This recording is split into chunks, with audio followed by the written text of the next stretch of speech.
Nah, kayak misalnya nanti ditangkep pas satpam, nanti disuntik dokter, nanti dibor sama dokter gigi, bakterinya ya, bukan gigi berlubangnya ya. Nah, di check up rutinnya ini tuh seringkali pasiennya tertolak gitu karena perawatan preventif yang sepertinya belum di cover BPJS. Jadi yang namanya dibilang imunisasi gigi ini tuh lebih sebetulnya serentetan perawatan atau perawatan preventif yang dilakukan pada anak sebelum kejadian penyakit. Tren saat ini 3 tahun belakangan lah ya, aku ngerasanya itu pasienku lebih muda.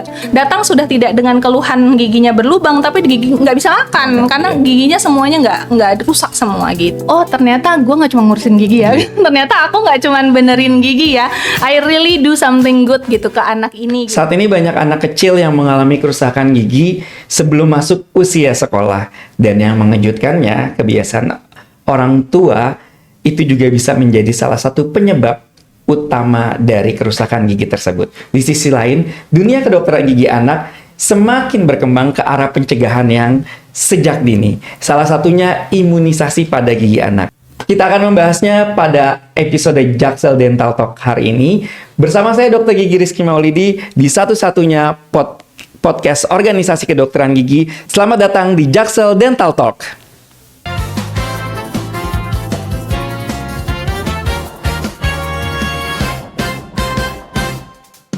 PDGI Jaksel hadir lagi, edukasi gigi tiap hari. Dengerin santai, ilmunya nyata, bareng dokter gigi kita. Jaksel Dental Talk, podcast dokter gigi kita semua. Jaksel Dental Talk, sehat cerdas, senyum Indonesia. Hey!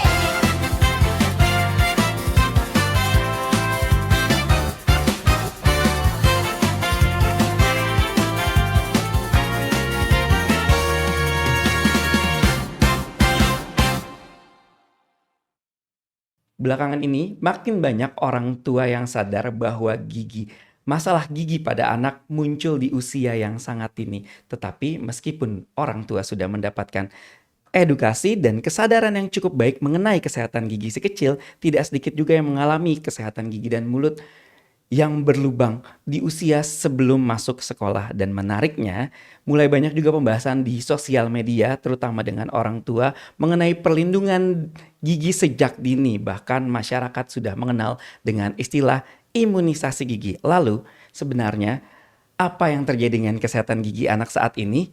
Dan apakah kerusakan gigi pada anak bisa dicegah sejak awal? Terus, emang bisa dengan imunisasi gigi?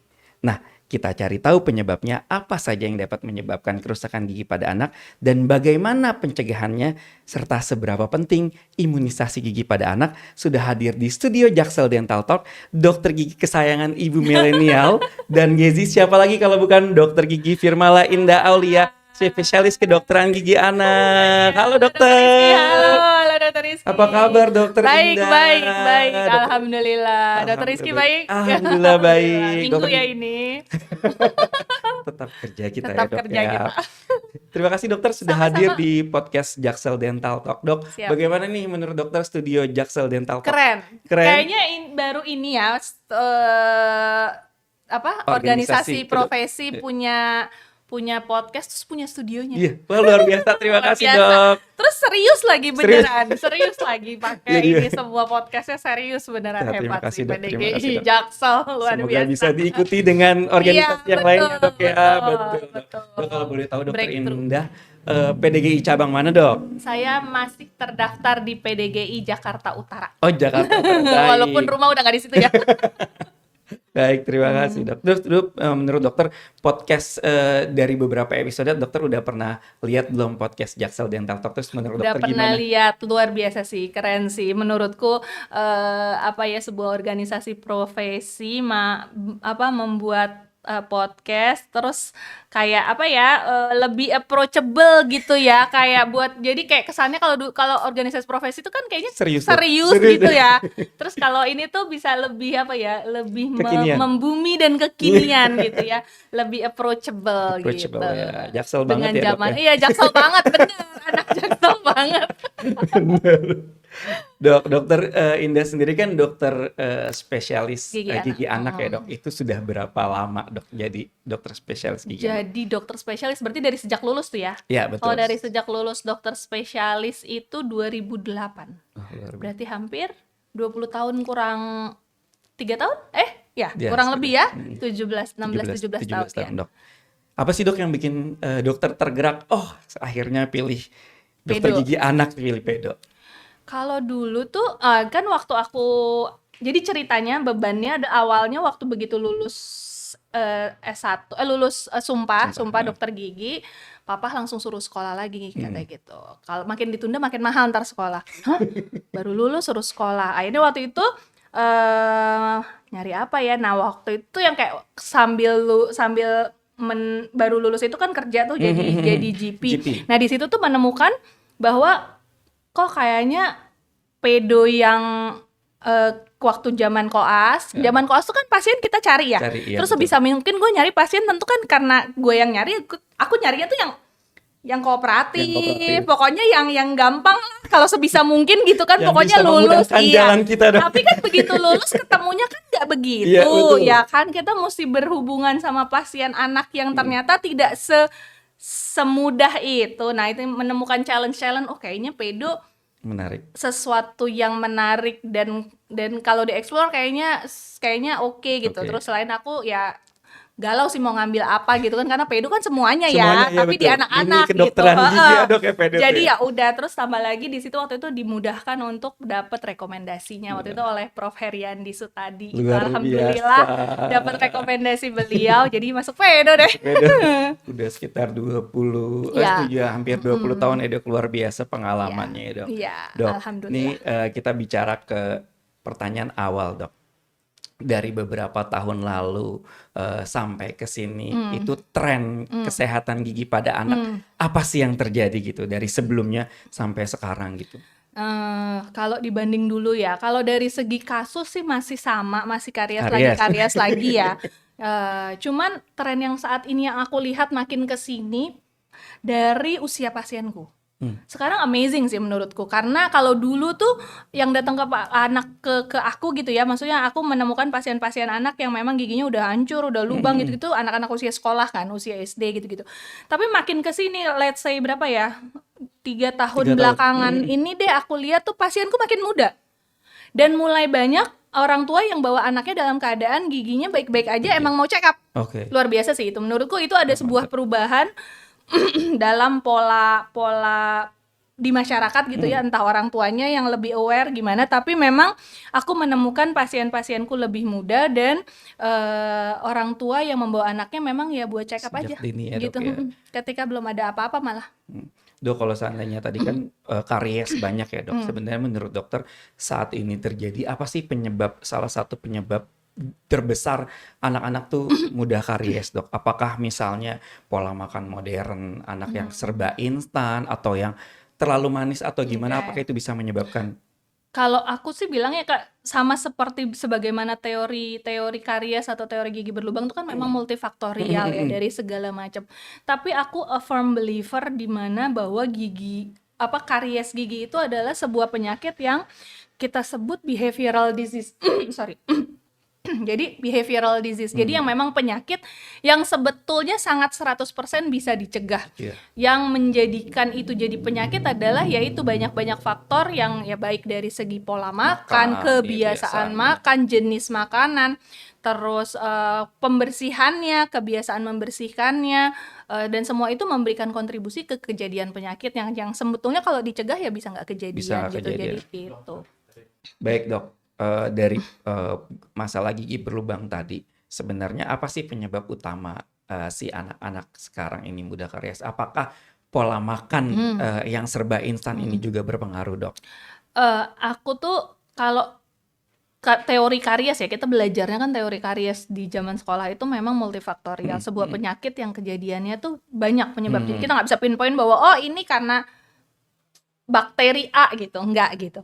Jadi memang aku percaya sekali bahwa karies itu adalah behavioral disease. Jadi penyakit yang disebabkan karena habit atau kebiasaan buruk. Kebiasaannya. Jadi baik dari kebiasaan makan, kebiasaan pembersihan gigi yang kurang baik, kebiasaan kontrol gigi yang tidak pernah dilakukan. Jadi semua itu berkontribusi over time yang seiring waktu menyebabkan akhirnya kejadian penyakit karies. itu kayak apa ya, mungkin ya kayak diabetes kali ya, kayak gitulah kalau mau dianalogikan gitu. Jadi sebuah penyakit yang bisa dicegah sebetulnya. Dok, faktor kebiasaan kesalahan orang tua ini yang sering dilakukan, apakah itu jadi salah satu penyebab yang tadi dokter Tentu bilang? iya, tadi Behavior maka itu. tadi aku bilang behavioral disease kan. Jadi memang kebiasaan-kebiasaan yang mungkin anak lakukan atau mungkin ya juga di-endorse orang tua ya, karena kan namanya anak, nggak mungkin kalau dia bilang anak makan manis melulu, yang ngasih kan orang Orang tua tuanya ya, juga, emang iya, anaknya sendiri kan gitu, enggak ya, gitu.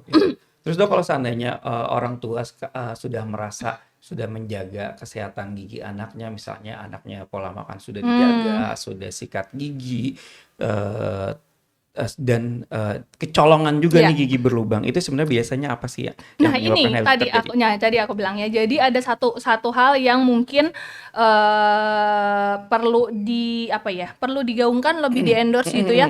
Jadi kontrol ke dokter gigi sejak gigi pertama. Supaya apa? Sebetulnya sih kontrol ke dokter gigi pertama not necessarily anaknya yang dicek. Itu Tapi usia berapa dok?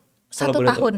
Dari 1 Jadi tahun. jadi teorinya adalah atau yang perlu dipromosikan adalah check up gigi pertama anak itu dilakukan di ketika gigi pertamanya tumbuh atau sebelum usia 1 tahunnya. Jadi di rentang waktu itu. Jadi sekitar 6 bulan sampai 1 tahun itu kalau bisa dilakukan first dental visit. Tujuannya adalah apa? Tujuannya bukan buat cek anaknya, not necessarily anaknya yang dicek ya, tapi lebih ke menganalisa, mengakses situasi di mana penyakit itu memungkinkan untuk terjadi. Jadi misalnya orang tuanya dicek, kebiasaannya dicek, dianalisa, faktor resikonya itu dicek. Misalnya kebiasaan manis, kebiasaan di orang tua, apakah orang tua punya karies aktif, kayak gitu-gitu yang bisa menularkan bakteri ke anaknya. Hal-hal kayak gitu. Jadi faktor resiko pada anaknya bisa dianalisa sehingga berapa persen nih kemungkinannya si anak ini menderita karies di misalnya kayak di usia berapa dini, tahun gitu. Itu bisa kita cek, bisa kita analisa. Jadi ada faktor resiko karies yang bisa di-assess ketika penyakitnya belum ada gitu. Jadi anak bisa nih belum punya karies tapi kita bisa ternyata dia resiko tinggi.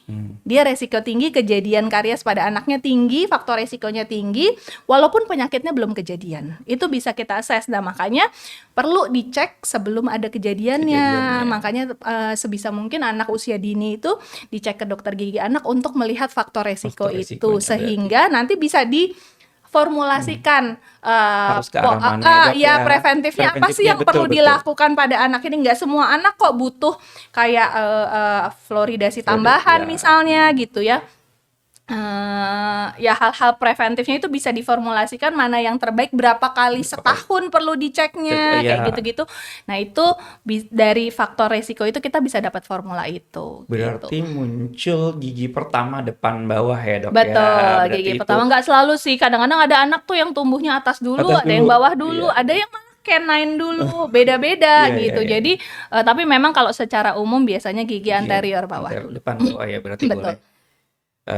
Kalau seandainya sudah tumbuh gigi depan bawah berarti itu sedini mungkin Iya, saat pokoknya itu gigi ya, Dok, pertama, ya. satu gigi pertama tumbuh, kalau bisa dilakukan pemeriksaan dan first dental visit First yang dental pertama. visit. Itu gitu. juga jadi kebiasaan baik juga Iya, ya, Dok, jadi ya. kebiasaan salah satu kebiasaan baik pertama yang bisa diperkenalkan ke anak untuk urusan kesehatan gigi mulut ya. Oke. Baik, Dokter Indah, kalau kita bicara tentang kesehatan gigi anak, ini masih banyak banget yang beredar tentang Ya, mitos ya. dan kebiasaan yang dianggap Oh, normal ya, oleh orang ya. tuanya. Boleh ya dok ya, kita ke fun facts yang masih banyak belum kita tahu. Oke. Pertama, fakta atau mitos, gigi susu punya peran penting.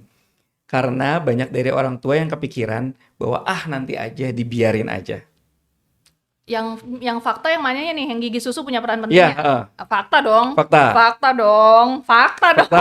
Sebagai dokter gigi anak aku. Betul ya, Dok, ya? Iya, fakta dong. Gigi susu punya peran penting, nggak cuman urusan dia sekedar ada di mulut anak di usia anak ya. Anak, ya. Tapi dia berperan dalam banyak hal. Dia berperan dalam gigi itu secara in general aja, nggak usah gigi susu dan gigi permanen lah. Gigi aja itu adalah tempat pertama makanan itu Gerbang diolah. masuknya, Zat ya. gizi diolah itu adalah di gigi. Gigi, iya. Karena dikunyah kan, dengan dikunyah dia berkumpul dengan saliva, dia akan kena enzim saliva.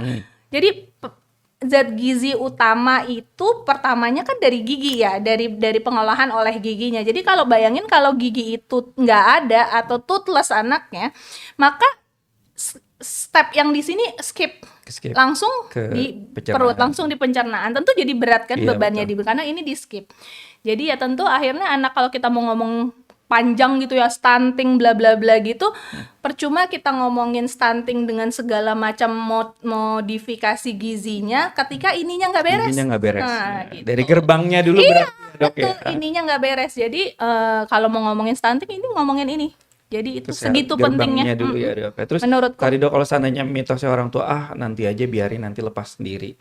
Itu gimana, Dok? Betul, gigi susu akan lepas sendiri, tapi proses lepasnya bagaimana? Sebelumnya apakah gigi itu lepas sendirinya misalnya patologis karena infeksi Iya. misalnya kayak gitu. Itu menjadi tidak apa-apa gitu. Menjadi sebuah masalah akhirnya. justru Beda ya. cerita kalau dia lepas sendiri. Memang gigi susu Usianya.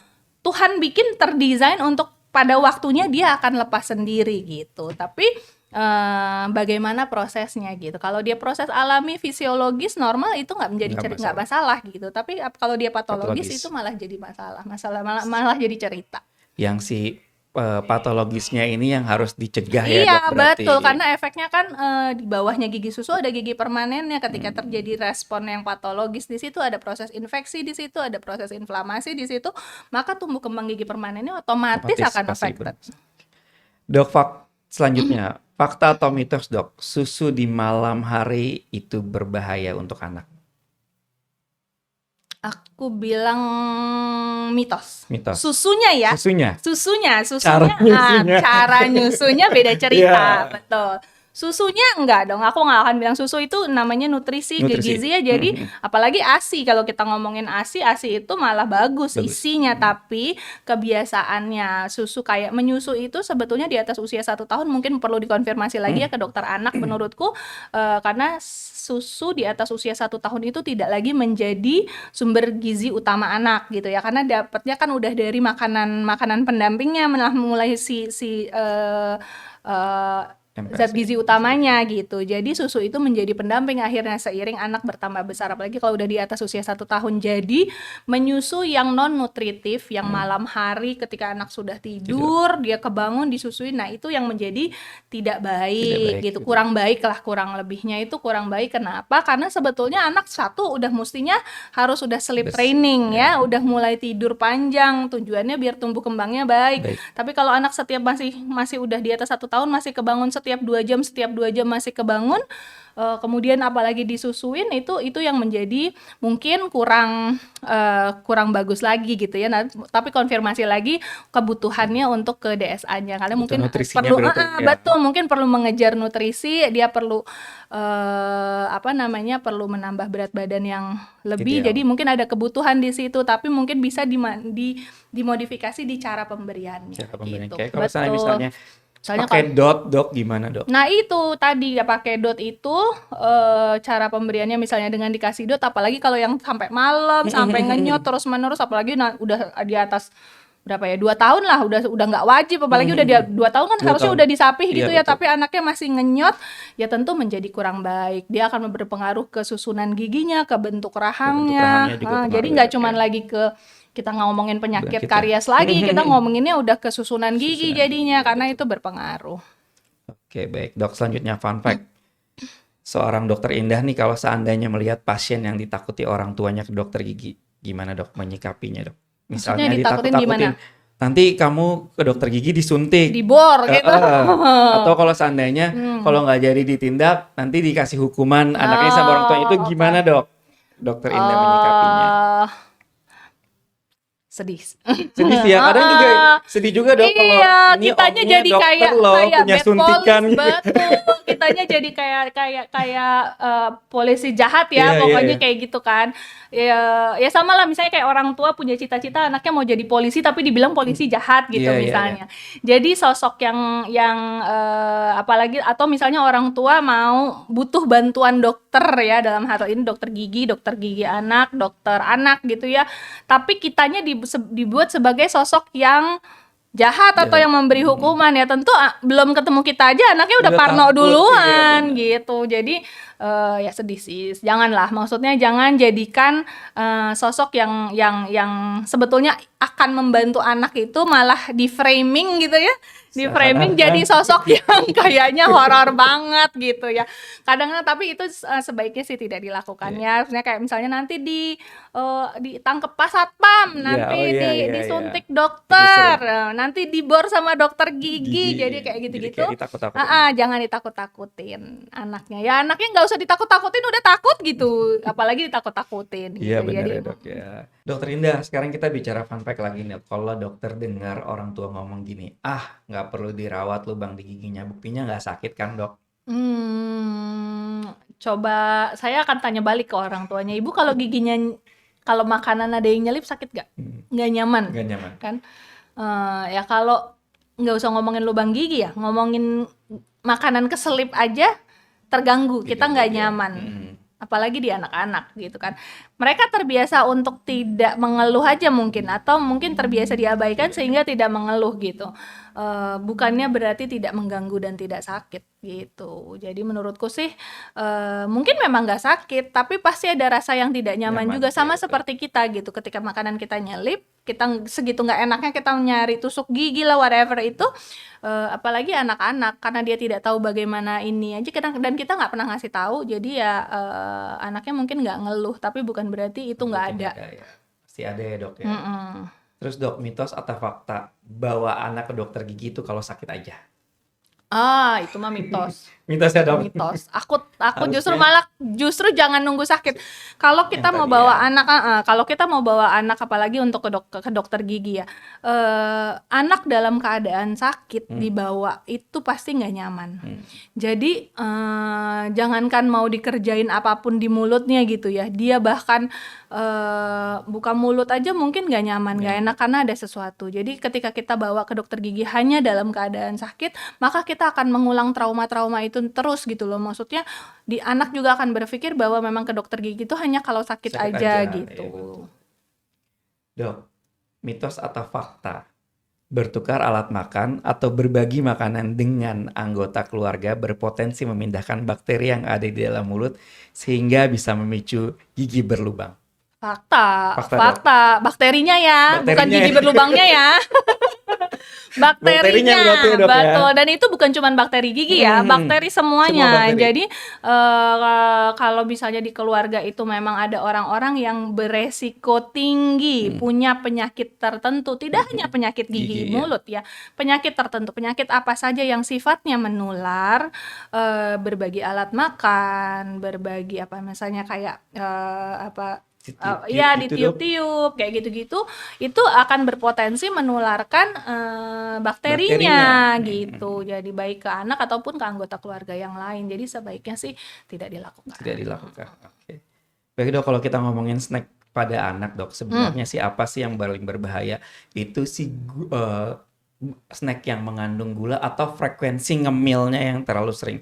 Kalau dari kita ngomongin soal karies ya, karies gigi atau faktor resiko karies gigi, itu adalah frekuensi eating sweets-nya gitu, atau misalnya kayak setelah makannya itu kayak dibersihkannya apa enggak, minum air putih apa enggak, kayak gitu-gitu. Tapi lebih ke, karena tadi aku bilang karies itu behavioral disease, nggak cuma one time sekali makan terus gigi berlubang tuh enggak gitu, karena berulang kebiasaannya terjadi terus-menerus, akhirnya kejadian. Mungkin kalau yang kayak kandungannya gitu-gitu lebih ke sugar spike-nya aja tuh, blood sugar-nya naik, gulanya naik, jadi mungkin lebih ke, kalau bukan nggak ke karies, efeknya ke yang lain Yang kan lain ya, gitu, Dok, ya. betul. Berarti terkait dengan pemilihan snack sama frekuensinya juga itu harus diperhatikan ya dok ya.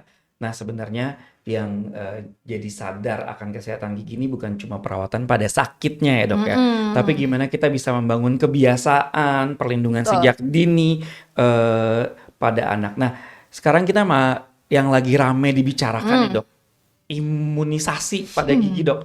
Sebenarnya sih apa sih dok imunisasi gigi ini dok? Oke. Sama kayak vaksin nggak dok? Apa giginya disuntik ataukah ini konsepnya perlindungan dini Ya, pada anak itu betul. gimana ya dok? Iya, jadi sebetulnya istilah imunisasi ini tuh dipopulerkan, bukan dipopulerkan lah ya, Gadang-gadang. betul. Jadi bukan pertama kali kali ya, tapi dia ada di sebuah buku yang ditulis oleh Dokter Irene. Beliau membahas mengenai imunisasi gigi di situ. Tapi sebetulnya imunisasi gigi ini beda, nggak kayak konsep Imunisasi, imunisasi yang masyarakat kenal betul. gitu ya. Jadi dia bukan kalau imunisasi yang biasa kan kayak vaksin ya, Vaksin, vaksinasi betul. gitu, bakteri yang dilemahkan disuntikkan. Suntik. Nah ini Betul. enggak, bukannya si bakteri penyebab karies itu dilemahkan terus disuntikin ke anaknya, enggak kayak enggak. gitu, enggak. Jadi yang namanya dibilang imunisasi gigi ini tuh lebih sebetulnya serentetan perawatan atau perawatan preventif yang dilakukan pada anak sebelum kejadian penyakit. Jadi sebelum ada penyakit itu dilakukan pada anak untuk mencegah kejadian penyakitnya justru. Nah, tapi komponennya itu ada beberapa. Komponennya itu tidak hanya satu, bukan hanya satu tindakan. Ada 3 komponen. Yang pertama adalah aplikasi fluoride topikal, yang kedua adalah aplikasi pasta CPP ACP, kemudian yang ketiga itu adalah aplikasi visur sealant pada gigi pada geraham Oke, anak oke. gitu. Udah mulai kebayang sih ya imunisasi gigi kayak Ya, apa jadi ya. dia komponen Komponen serentetan perawatan preventif yang dilakukan untuk mencegah penyakit karies. Tindakannya itu dari yang 3 ini tindakannya itu seperti apa dok? Kayak Ya, yang tadi, aplikasi fluoride itu seperti apa dok? Aplikasi fluoride ini bisa dilakukan, fluoride varnish terutama itu bisa dilakukan dari sejak gigi pertama anak tumbuh. Itu diaplikasikan, jadi dia seperti kayak kuteks, aplikasiin kuteks tapi pada permukaan gigi. Tapi fluoride yang diaplikasikan ini dia lebih poten dibanding yang ada di odol gitu ya, dan dia menempel di permukaan gigi lebih lama sehingga dia akan memproteksi atau memberikan proteksi dalam hal remineralisasi permukaan gigi lebih baik, lebih bagus lagi pada anak untuk melindungi permukaan giginya. Terus yang kedua adalah aplikasi pasta CPP ACP. CPP. Ini adalah perawatan home care.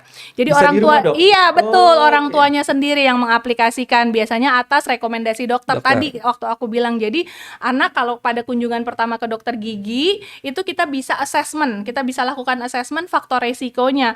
Pada anak-anak dengan faktor resiko tinggi, kejadian penyakitnya tinggi, nah kita bisa rekomendasikan penggunaan pasta tambahan di rumah selain pasta gigi untuk memperkuat struktur gigi dan memperkuat kualitas saliva atau kualitas air ludahnya, karena air ludah itu pencuci rongga mulut, mesin cucinya rongga mulut. Jadi kalau kualitasnya baik maka dia bisa membantu kekuatan atau kesehatan rongga mulut. Kemudian yang terakhir yaitu tadi aplikasi visur sealant. Visur sealant tuh berarti Kayak dilapisin kan gigi geraham itu kan berceruk-ceruk iya. yang cenderung lebih mudah untuk, karena dia dipakai mengunyah, aktivitasnya dia bukan permukaan halus seperti gigi depan. Dia berceruk-ceruk sehingga makanan lebih mudah untuk lengket masuk, dan nempel di situ. Nah, si seal itu akan menutup si ceruk-ceruk itu sehingga memudahkan baik orang tua maupun anak untuk membersihkan area tersebut gitu. Jadi nggak mudah berlubang. Nggak mudah, berarti yang paling mudah dilakukan di rumah oleh orang tua berarti yang pasta CPP ya, pasta CPP ACP. Kalau yang fluoride aplikasi topikal itu dokter gigi yang melakukan, dan frekuensinya tergantung faktor resikonya tadi gitu. Konsultasikan dulu ke dokter Iya betul, giginya, ada anak yang cukup 6 bulan sekali, ada anak yang malah perlu diaplikasikan per 3 bulan gitu. Nah terus kalau sudah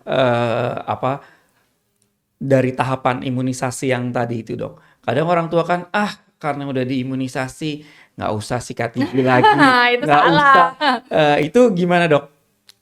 Tadi aku bilang, karies, balik lagi, karies itu adalah behavioral disease. Jadi penyakitnya dicegah juga dengan serentetan behavior baik atau kelakuan baik, perilaku baik yang memang untuk mencegah terjadinya penyakit ya. Ya kalau kita nggak mau diabetes, lo masa lo makan manis mulu gitu Iya, tiap hari, betul. kan nggak juga gitu ya.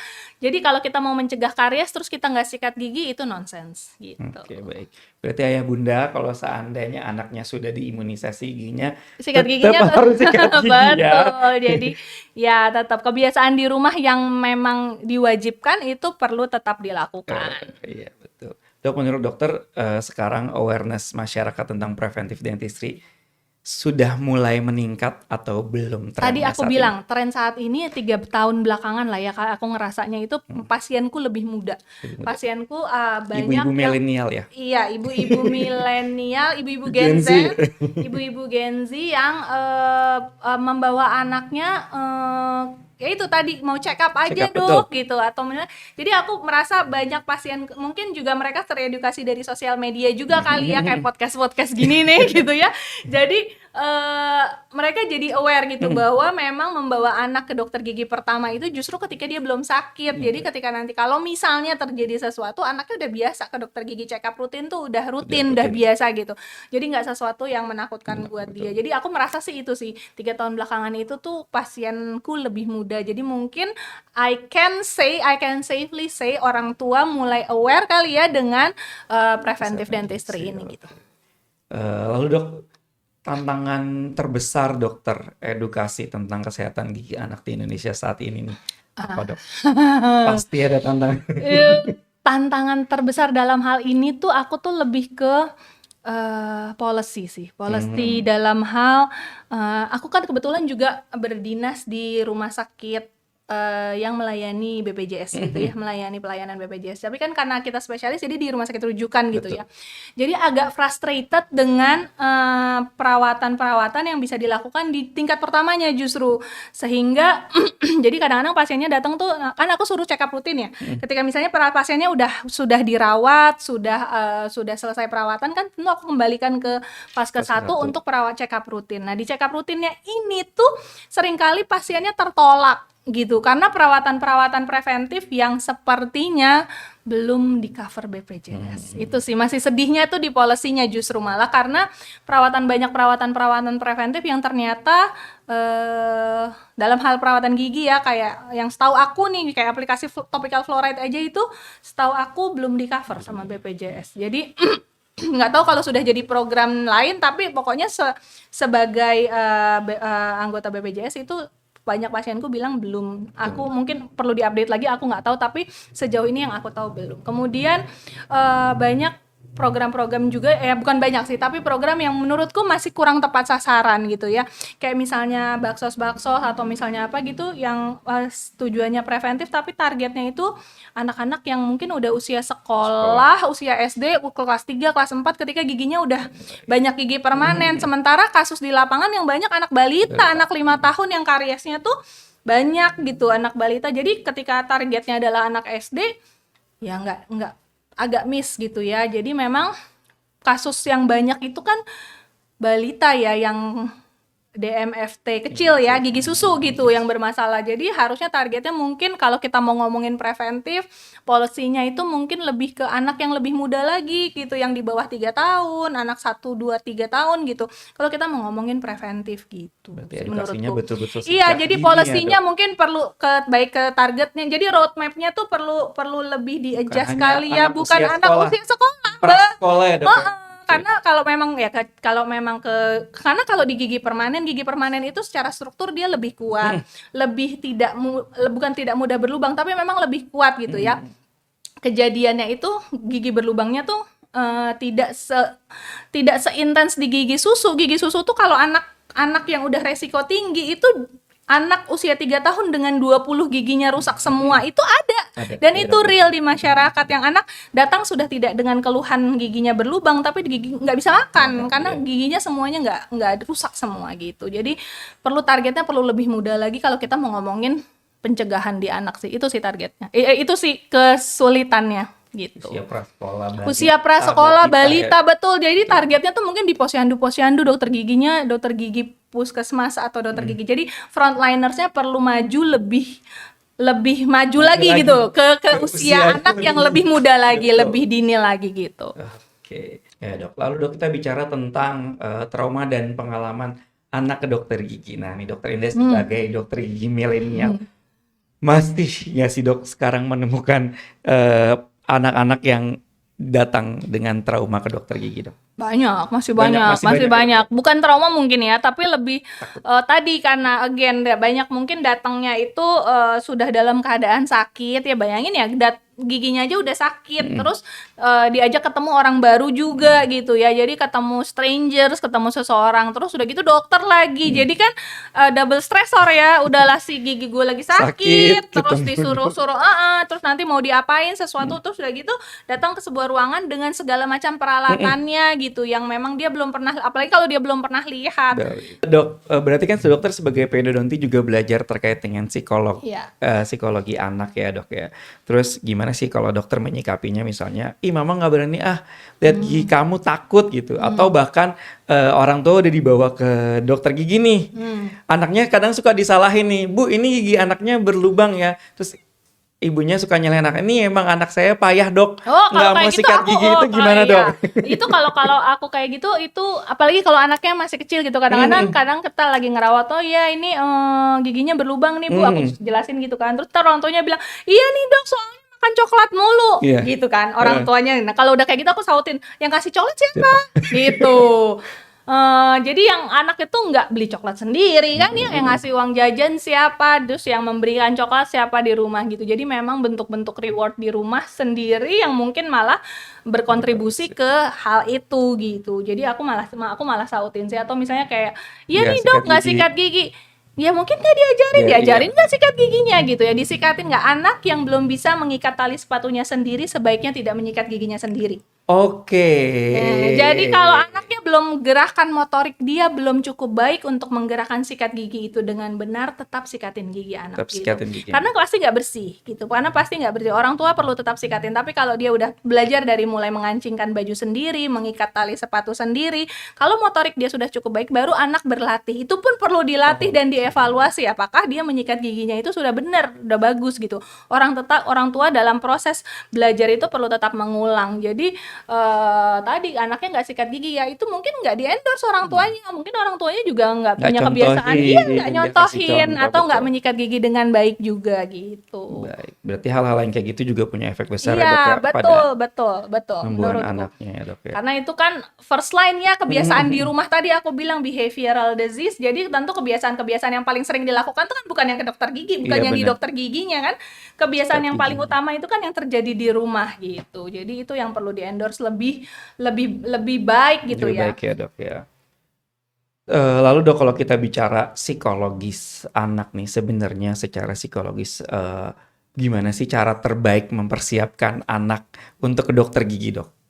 Tadi biasakan ke dokter gigi Biasakan. sejak gigi pertama, sesuai dan lakukan itu rutin sesuai rekomendasi dokter giginya, bisa 6 bulan sekali. Kalau anak sudah terbiasa ke dokter gigi dari usia 1 tahun, bayangin ya, kalau 1 tahun dia katakanlah setiap 6 bulan sekali dia ke dokter gigi, maka nggak akan ada cerita tuh dia ketakutan ke dokter gigi, karena itu sudah sesuatu yang biasa dia lakukan. Malah bisa jadi main-main, ketemu dokter giginya main, habis dari dokter gigi dapat mainan. Malah it's something yang aku beberapa kali ketemu pasienku yang memang check up rutin ya, setiap ke dokter gigi tuh happy kan dapat mainan Oh iya, gitu. betul. Karena ketemu dokter gigi itu cuman sebuah rutinitas yang menyenangkan buat dia, itu sesuatu yang nyenengin karena dapat mainan ekstra misalnya gitu. Jadi hal-hal yang yang menarik gitu lah buat dia. Jadi nggak sesuatu yang menakutkan. Dan kalaupun dia perlu dilakukan tindakan one day gitu ya, misalnya ternyata ada perlu tindakan yang dilakukan, itu nggak lagi takut karena dia sudah terbiasa dengan melihat hal itu.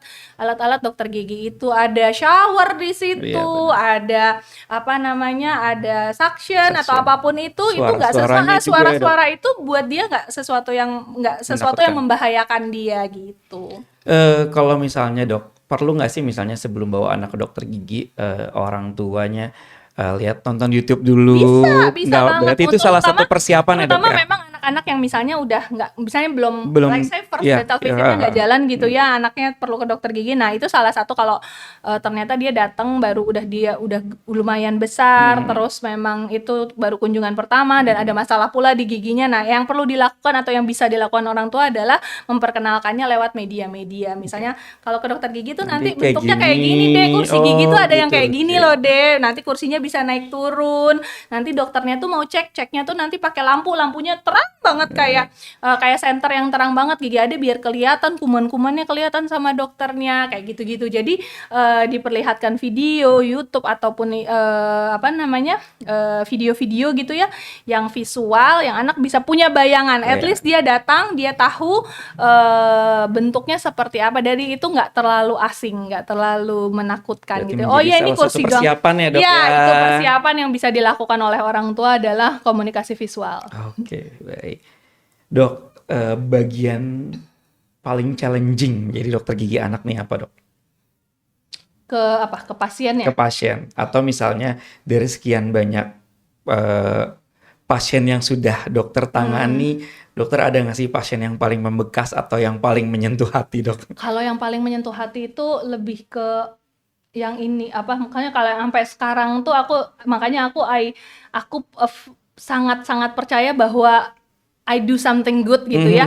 Itu adalah ketika pasien yang sudah aku rawat ya, itu bukan hanya giginya jadi bagus atau giginya jadi baik lagi, tapi orang tuanya bisa bilang, "Dok, anakku berat badannya naik. Dok, anakku sekarang udah cerewet." Misalnya udah bisa yang tadinya berjuang untuk ngomong gitu ya, masih setiap kali terapi bicara enggak, itu ketika kita benerin gigi depannya ternyata dia bisa. Maksudnya ternyata dia bisa. Atau misalnya ketika anak yang tadinya kok berat badannya stagnan, berat badannya nggak naik, ketika kita beresin giginya, berat badannya mulai naik, mulai ada perubahan. Jadi hal-hal yang kayak gitu sih yang rewarding gitu ya, yang kayak yang oh ternyata gue nggak cuma ngurusin gigi ya, ternyata aku nggak cuma benerin gigi ya, I really do something good gitu ke anak ini gitu. Itu sih yang paling membekas ketika dikasih tahu bahwa, "Dok, sekarang anakku berat badannya naik." Dia yang datangnya tadinya kurus, kering gitu ya, kurus terus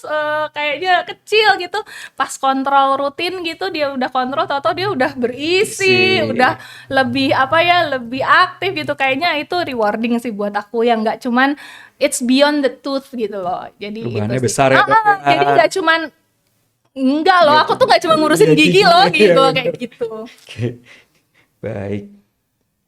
Dok, saya rasa obrolan ini udah cukup menarik, mulai dari menjaga kesehatan gigi anak yang bukan sekedar soal gigi, tapi proses tumbuh kembang anak juga dipengaruhi oleh gigi-giginya, dan orang tua juga bisa menjaga tumbuh kembang, rasa nyaman dan kepercayaan anak sejak dini ya, dokter. Pertanyaan untuk Dokter Indah nih. Dokter Indah kan bukan hanya seorang dokter gigi, tapi ibu dari seorang anak ya, Dok ya. Ya. Pesan dokter untuk orang tua yang mendengar podcast ini tentang pentingnya menjaga kesehatan gigi pada anak itu apa, Dok? Itu sih. Do it early, do it very early. Jadi lakukan sedini mungkin. Jadi yang aku pesan paling garis merahnya istilahnya, kalau aku bisa bold, diterangin, di highlight gitu ya. Kalau bisa lakukan pemeriksaan gigi sejak gigi pertamanya tumbuh atau sebelum usia 1 tahunnya. It's the first dental visit yang diperlukan anak, dan lakukan itu rutin sesuai rekomendasi dokter gigi, sesuai faktor resikonya. Bisa 3 bulan sekali, bisa 4 bulan sekali, bisa 6 bulan sekali gitu. Oke, berarti betul-betul sedini mungkin kalau ya, kita Dok, mau ya. mencegah penyakit, memang kita mau ngomongin pencegahan penyakit, do it early. Dapatkan rekomendasi dokter gigi untuk mencegah kejadian penyakit gigi mulut di anak sedini mungkin, sebelum ada penyakit. Sebelum ada penyakit Ya, sedini mungkin. Itulah itu pesan kalau dari ya Dokter betul Indah dari ya. Dokter Indah untuk hari Sedini ini tuh mungkin untuk hari sedini ini. mungkin. Iya. Baiklah, hari ini kita juga belajar anak bukan dimulai pada saat gigi anak sakit, tetapi dimulai dari kebiasaan kecil, perhatian yang kecil, dan kebiasaan orang tua sejak dini. Karena senyum anak bukan hanya tentang estetika, tetapi juga tentang tumbuh kembang, rasa nyaman, dan masa depan mereka. Terima kasih Dokter Indah atas waktu yang luar biasa. Sudah sharing banyak sekali ilmunya di Jaksel Dental Semoga Talks. bermanfaat ya. Iya, pasti bermanfaat, Dok. Dan untuk para parents, ayah bunda yang sudah menonton episode pada hari ini, bisa menjadi pengingat bahwa pencegahan selalu lebih baik daripada penyesalan dan saat semuanya terlambat. Baik, terima kasih. Sampai jumpa Di episode Jaksel Dental Talk lainnya, saya Dr. Gigi Rizky Maulidi dan Dr. Indah. Indah pamit. Dah. Terima kasih. Sampai jumpa.